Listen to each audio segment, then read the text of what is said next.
In my video on food interactions with medication, I realized that I mentioned something without giving any context for what I meant, that thing being the Tylenol dilemma that our medical system faces today.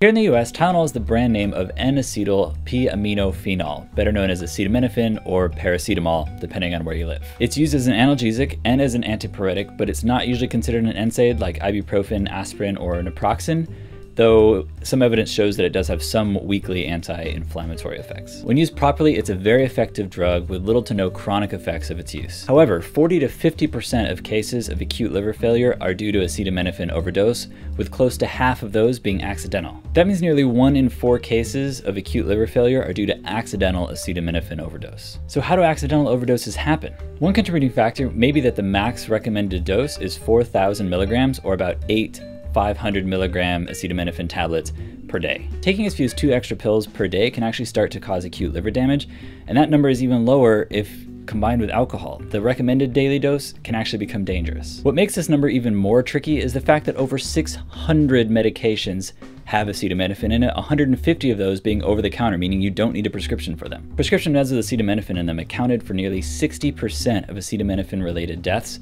and the big problem is with combining medications that have acetaminophen in it already. Percocet, vicodin, hydrocodone, and oxycodone all have acetaminophen in them, and when combined with over-the-counter meds, such as Tylenol, Cepacol, Dayquil, Excedrin, Midol, Nyquil, Robitussin, Sudafed, Theraflu, Vicks, Psych, you get the picture. It's not hard to combine these medications. This problem has become so prevalent that the medical establishment has considered removing drugs like Vicodin and Percocet from the market, and then reducing the max daily recommended dose to between 2,000 and 3,000 milligrams instead of what it is today at 4,000. It's not uncommon for people to mix non-prescription medications as well that happen to have Tylenol in them. Someone might take some Dayquil for a cough and then some Tylenol for some sore muscles, and they've just combined acetaminophen. Or say a woman's menstruating and she takes some NyQuil to help her sleep and also takes Midol.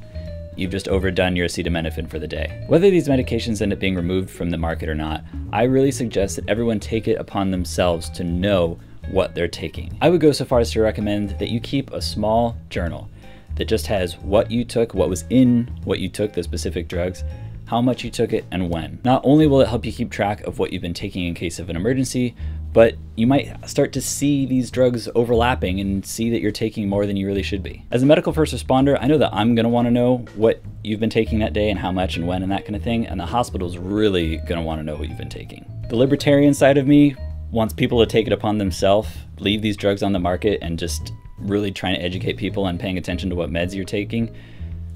The realist side of me says that that's probably not gonna happen, so we'll see what they end up deciding as far as what to do with these kind of drugs. But again, my biggest recommendation is keep track of what you're taking. Know what it is. Look for what are called counterindications, so recommendations of what not to take together. And remember that you're in charge of your own healthcare and your own safety when it comes to your own healthcare. Stay safe out there, and I'll see you next time.